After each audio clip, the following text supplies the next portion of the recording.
That Fresh Morning. That Fresh Morning. Vous êtes sur les 104.5 Urban FM, la station urbaine avec Mosley. Mosley, on parle de quoi ce matin? Bonjour tout le monde. Eh bien, on parle de politique, de la politique qui est la chose qui permet de organiser la société dans son ensemble. Évite-nous ton baratin. Alors, donc, ce matin, tout le monde a eu l'information, du moins la convocation qui va se passer, du moins de la cérémonie qui va se passer ce matin, du moins aujourd'hui, du côté de l'Assemblée nationale, avec la mise en place du bureau de l'Assemblée nationale qui est brûlée. Oui, qui est brûlé. Ils utilisent une autre partie. Hein? Oui, ils ont pour l'instant, je crois que c'est la partie qui était consacrée à la restauration, au restaurant, donc, qui a été réaménagé, qui a été réorganisé en hémicycle, du moins pour accueillir les 143 députés. Non, la partie, donc cette partie-là. C'est maintenant au restaurant qu'il y a la gauche et il y a la droite. Tu fais quoi au milieu, wesh? Donc, évidemment, aujourd'hui, on saura qui sera le président de l'Assemblée nationale. Aujourd'hui? Oui, c'est aujourd'hui qu'on devrait normalement avoir cette information. Ils vont encore mettre la petite musique qu'ils mettent là. Certainement. Qu'on met à Miss Gabon. C'est la musique du suspense. Non, la musique de Mission Impossible. Donc évidemment, aujourd'hui, tout le monde s'attend à ce qu'on puisse avoir la mise en place de ce bureau qui est essentiel parce que vous savez que les 6 et 27 octobre dernier, on a eu l'élection législative, mais sinon les élections jumelées, législatives et locales. Et au cours de ces élections, on a eu à élire un certain nombre de personnes pour représenter les 6 constitutions politiques du pays, dont la majorité revient évidemment au Parti démocratique gabonais et à ses alliés, notamment de la majorité autour du président Ali Bongo Ondimba. Donc, ce bureau de l'Assemblée nationale va être essentiel parce qu'il va amorcer ce qu'on appelle le retour plus ou moins on va dire à l'ordre constitutionnel, notamment avec la reprise de ses prérogatives par l'Assemblée nationale. Vous savez qu'au cours d'une sortie, la Cour constitutionnelle avait décidé d'échoir les obligations de l'Assemblée nationale au Sénat. Sinon, le Sénat avait un cumul en ce qui concerne les obligations parlementaires. Donc, avec la mise en place de ce bureau de l'Assemblée nationale, non seulement l'Assemblée nationale va retrouver ses droits, mais également on va assister au lancement du début de mandat de la 13e législature. Vous savez que dès qu'on a composé le bureau de l'Assemblée nationale, ça annonce également le début du mandat des députés, donc ceux qui ont été élus par les populations. Alors, très souvent, lorsqu'on parle du bureau de l'Assemblée nationale, beaucoup de personnes se posent des questions. Il y a combien de démembrements? Quel est l'organigramme? Alors, ce qu'il faut savoir, c'est que le bureau de l'Assemblée nationale n'est pas très important. Il est composé d'un président, de 6 vice-présidents, de 2 questeurs, de 7 secrétaires. Donc, évidemment, c'est en fonction. C'est vrai que c'était à la proportionnelle du nombre de députés qu'on avait avant. Peut-être que ça va évoluer avec le fait qu'on a ajouté encore 27 sièges, notamment parce que... Il y a plus de députés qu'avant. 23 sièges, pardon. Il y a plus de députés qu'avant. On est passé de 120 à 143 députés. Donc, il y a forcément une évolution. On a augmenté le train de vie de l'État. Est-ce que ça veut dire qu'on a augmenté le train de vie de l'État? Ça dépend, mais je crois que on a besoin aujourd'hui de faire... Les gars là qu'on a ajouté, il faut les payer. Oui, les voitures, mais je crois qu'aujourd'hui on a besoin à ce que l'État, sinon la majorité des populations soit de plus en plus représentée à l'Assemblée nationale. Vous avez ce qu'on appelle aujourd'hui une injustice électorale en ce qui concerne les sièges. Vous avez des gens qui sont, je prends par exemple le 2e siège de la commune d'Akanda, comparé au siège au premier siège de Livindo, la proportionnelle en termes de population n'est pas la même. Donc aujourd'hui, je crois que c'est dans l'optique de faire en sorte qu'on ait une gestion optimale et rationnelle des flux. Tout en augmentant le train de vie de l'État. On peut dire que c'est l'augmentation du train de vie de l'État, mais est-ce que le train de vie de l'État concerne uniquement les élus? Mais c'est un exemple déjà, c'est un commencement. Oui, mais on l'a dit. Il faut bien qu'on parte de quelque part. Il faut bien qu'on démarque quelque part. Nous, on l'a dit ici une fois qu'il était important aujourd'hui. Nous avons beaucoup plus à gagner en gardant l'Assemblée nationale qu'en préservant le Sénat, par exemple. Tu mangeais 3 gâteaux, non? Ça te coûtait 3 000. Tu manges un 4e gâteau. Ça va te coûter 4 000. Donc tu as augmenté ton budget? Oui, tu as augmenté le budget. Mais c'est nécessaire parce que les populations de certaines régions du pays ont besoin d'être représentées à l'Assemblée nationale. C'est nécessaire de manger 4 gâteaux, mais n'empêche que c'est une augmentation de ton budget.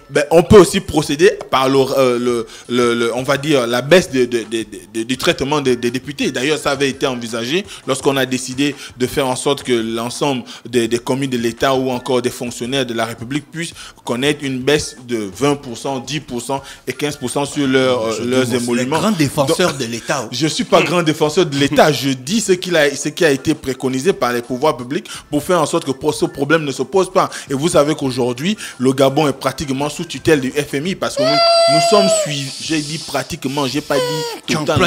Parce qu'aujourd'hui, nous sommes soumis à un contrôle régulier avec le FMI, du FMI pour faire en sorte que le FMI voit que détournement 25 milliards, ils disent quoi? Mais évidemment, ça interpelle. Ils ne peuvent pas envoyer Interpol pour venir. Je crois que c'est pas à eux de diligenter une enquête pour mais c'est à eux de nous donner l'argent. Moi, je te prête mon argent pour travailler, tu bouffes ça. Ils ne peuvent pas s'immiscer dans le fonctionnement d'un pays. On a des institutions pour ça.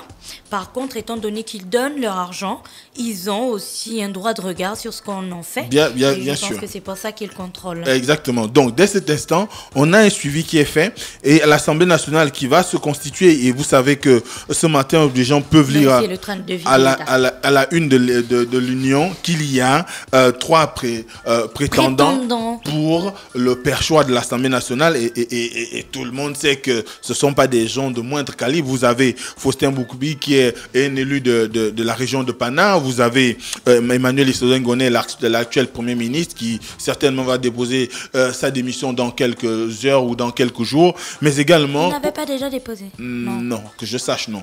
Mais également, Paul Biyoremba, qui est un élu du 3e chef de la commune de Ntoum. Donc, ces derniers font figure de grands favoris. Justement, on avait une question le matin. Comment est-ce qu'on fait pour avoir un président de l'Assemblée nationale élu, nommé? Comment ça se passe? En réalité, le président de l'Assemblée nationale, la décision est prise au sein du groupe majoritaire à l'Assemblée. En réalité, est-ce que Christian Bois ne peut pas rester tranquille dans sa convalescence? Il est très chaud sur Mosley depuis ce matin. Donc, tous les PDGistes qui ont été élus vont s'asseoir et puis ils vont regarder autour d'eux et ils vont élire au sein du PDG celui qui sera le président de l'Assemblée nationale. Exactement, c'est comme ça que ça va se passer. Et c'est pourquoi vous avez vu, il y a un communiqué du secrétaire général du Parti démocratique gabonais qui circulait, Éric Dodo Bungenza, qui a invité les élus du PDG à pouvoir se rendre au siège du parti de leur parti qui se trouve à lui à partir de 11h. Certainement, c'est dans l'optique de faire en sorte qu'ils puissent mettre en place non seulement le groupe parlementaire PDG, mais également se choisir les personnes qui devront les représenter au sein du bureau de l'Assemblée en partant du président. Vous savez que c'est un poste important, c'est un poste constitutionnel. Il y a des prérogatives qui vont avec. Et aujourd'hui, on disait qu'on a des gens qui font figure de favoris. Donc, Faustin Boukoubi, qui a été secrétaire général du Parti démocratique gabonais, un grand allié d'Ali Bongo Ndimba, Donc, c'est le PAN qui gère la gauche et la droite, hein? Ouais, à l'Assemblée. Mais tu sais que c'est comme ça aussi dans la musique. Bon. Le bouton qui gère le son à gauche et le son à droite, ça s'appelle PAN. La panoramique. Donc, on coupe ça souvent sur les tables de mixage. Ouais, il a vraiment un regard panoramique sur l'hémicycle. Donc, dès cet instant... Les Blancs, ils sont pas bêtes. Moi, c'est quand on est président de l'Assemblée nationale, on arrête de pencher pour un côté par rapport à un autre. Normalement, on soutient toujours l'ancien président de l'Assemblée nationale. Il s'appelait comment? La fraîche, c'est pas fini. Lequel? Ah, d'accord. Celui qui avait dit à un gars que c'est moi le plus grand ici. Non, il blaguait. Argument d'âge. C'est moi le plus grand ici, là. Non, il blaguait. Non, quand on est président de l'Assemblée nationale, en réalité, on est là pour la coordination des activités au sein de l'hémicycle, mais également pour la gestion et l'organisation de l'institution qu'est le Palais Léon-Mba. Donc, tu ne commandes pas les députés? Pas que tu ne les commandes pas, mais il faut forcément une hiérarchie dans tu ne fais pas du trafic d'influence pour que ça penche à gauche ou à droite? Non, mais parce que normalement, à l'Assemblée, il doit y avoir ce qu'on appelle des groupes parlementaires, aussi bien de la majorité que de l'opposition. Mais est-ce que les gars de l'opposition peuvent te dire que tu nous fatigues? Ils ont des possibilités. Il y a des séances plénières au cours desquelles on donne la possibilité à l'opposition. Est-ce que les gens qui sont dans les séances plénières peuvent se battre et puis se lancer les chaises? coutume républicaine au Gabon, j'ai pas connaissance d'un tel événement, mais les ailleurs, gars qui dorment à l'Assemblée nationale, tu peux les réveiller quand tu es président de l'Assemblée nationale. Qui dorment souvent, Oui, genre, il y en a qui dorment. Ah, les députés. Ils sont là, ils somnolent. Est-ce que tu peux les réveiller pour leur dire que voter la loi? Souvent, ils se réveillent demain. Est-ce que quand tu es président de l'Assemblée nationale, tu peux décider qu'on tape un député parce que le gars, non, on c'est peut pas de ta le taper, prérogative. Est-ce que quand tu es président de l'Assemblée nationale, tu peux lever l'immunité parlementaire d'un député? Pas seul. Tu dois le faire avec l'ensemble de tes collègues. Donc l'ensemble des 143 députés ont siège et ils décident de la levée de l'immunité parlementaire. À l'Assemblée nationale, il y a bien un côté gauche de la majorité et puis le côté de l'opposition, enfin les autres. Il y a un côté pour la majorité, un côté pour l'opposition. Est-ce que tu peux venir un matin et puis tu dis changez les gars? Bon, ce qui est là en réalité, ce qui se passe, c'est que parfois les gens finissent par s'asseoir par affinité politique, mais en réalité, chaque département ou chaque circonscription politique du Gabon est représentée à l'Assemblée par un numéro. Donc on est assis en fonction de ce numéro-là, si c'est le cas de l'organisation. Chez les autres, c'est comme ça. Maintenant, au Gabon, peut-être qu'on s'assoit par affinité politique, mais ce qui est sûr, c'est que... Est-ce que quand tu es président de l'Assemblée nationale, tu peux dire aux gens, taisez-vous? Oui. C'est moi le plus grand ici. Est-ce que c'est moi le plus grand. Est-ce que quand tu es président de l'Assemblée nationale, tu as le petit marteau qu'on cogne sur le truc? Bien sûr, c'est ce qui te permet de ramener le calme et de gérer les débats dans l'Assemblée, distribuer la parole. Parce que si tu ne l'as pas, comment on va t'entendre? Donc tu dois forcément faire usage, je crois qu'on l'appelle le malais ou quelque chose de ce genre. Est-ce que quand tu es président de l'Assemblée nationale, tu peux démissionner? Oui, tu peux démissionner. Tu n'es pas obligé de faire 20 ans là. T'es pas obligé de faire 20 ans, mais ça dépend de la stratégie que ton parti ou des personnes qui ont sollicité que tu sois là, notamment le chef de l'État, si tu es dans son regroupement politique, qui estime que tu es la personne indiquée pour l'aider à faire en sorte qu'il n'y ait pas de grogne au niveau de l'Assemblée nationale. Vous savez que l'Assemblée nationale a pour vocation de contrôler l'action du gouvernement, faire en sorte qu'on légifère, donc vote des lois, mais également faire le vote de confiance à l'égard du gouvernement. Et imaginez sur l'instant que vous ayez quelqu'un qui ne soit pas en mesure de suivre vos directives, qui ne soit pas en mesure de faire en sorte qu'il y ait un équilibre en ce qui concerne les forces politiques à l'Assemblée, et bien vous pouvez avoir un gouvernement qui arrive et puis il subit une sanction. Oui, Gina. Est-ce que quand tu es président de l'Assemblée nationale, tu peux exiger de tes députés qu'ils repartent dans leur circonscription à certains moments, expliquer aux populations qui ont voté pour eux c'est pas de ton telle ressort. loi ou telle autre loi? C'est pas du ressort du président de l'Assemblée nationale. Par contre,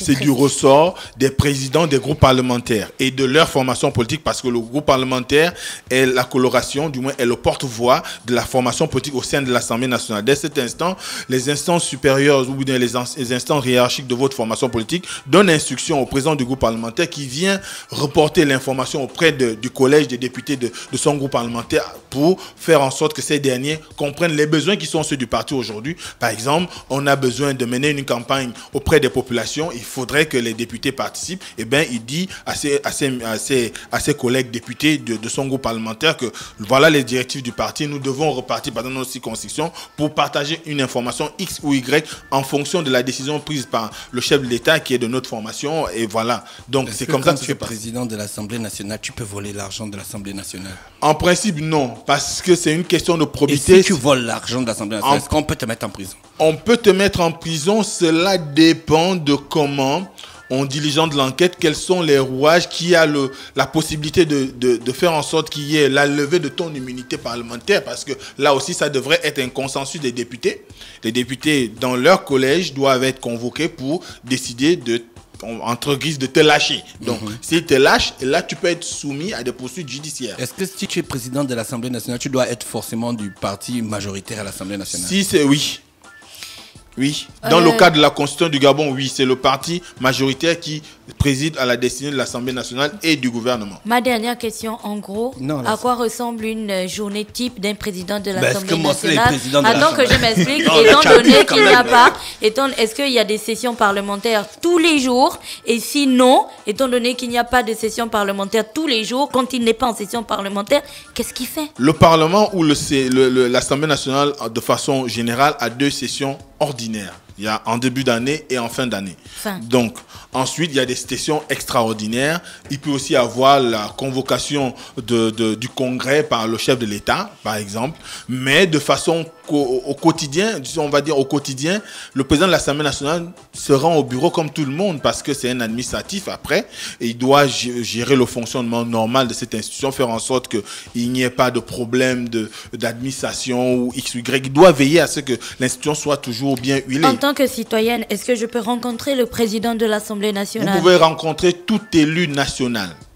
Vous pouvez les rencontrer. Vous pouvez rencontrer le président de l'Assemblée nationale, mais évidemment en suivant les procédures édictées par l'institution. Est-ce qu'il peut refuser de me recevoir? Non. Bien sûr.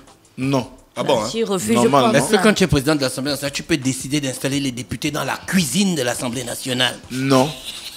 Ça y va aussi du fait qu'un élu doit avoir un compartiment qui lui permette de travailler convenablement, parce qu'un député, c'est pas seulement le député. Il a une équipe parlementaire, il a un attaché, je crois, un attaché de cabinet, il a des chargés de mission, un ou deux, et ces personnes-là ont besoin qu'il soit toujours avec lui dans un endroit fermé où ils peuvent travailler pour les dossiers concernant leur circonscription, mais également des questions à traiter en rapport avec la politique nationale. Merci. Donc, dès cet instant, on finit rapidement. Ce qu'il faut dire, c'est que de ces figures de proue qu'on a présentées tout à l'heure, il y a aussi des outsiders tels que Pacom Moubele, qui est également élu de Logouelolo, mais également Blaise Louembe, qui fait aussi figure d'outsider. Seulement, il faut aussi savoir qu'à l'Assemblée nationale, il n'y a pas que le bureau. Il y a également 6 commissions, dont on a la commission des lois, des affaires administratives et des droits de l'homme, la commission des affaires étrangères, de la coopération et de la défense, la commission de la planification, de l'aménagement du territoire et de l'environnement, la commission des finances, du budget et de la comptabilité publique, la commission des affaires économiques, de la production et du développement, la commission des affaires sociales, des affaires culturelles et de la communication.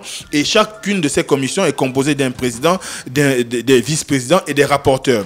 Maintenant, on va attendre certainement cet après-midi, on aura il est possible d'avoir la composition de la nouvelle équipe qui va devoir diriger les travaux de la 13e législature de notre Assemblée nationale. Merci, c'était Mosley avec nous ce matin sur les 104.5 Urban FM, la station urbaine dans l'UDA Fresh Morning. Le réveil matinal, le plus de la capitale sur la radio. La plus de la capitale, le vendredi 11 janvier 2019. Nous sommes en plein déjà dans l'année 2019, donc la 9e année de Urban FM. Restez connectés sur les 104.5. René Ruth est avec nous ce matin. René Ruth, bonjour.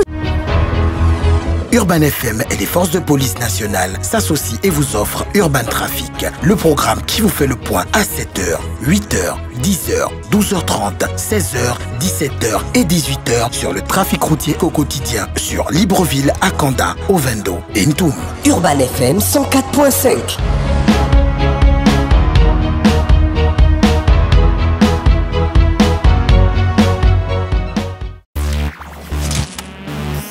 Fresh Morning.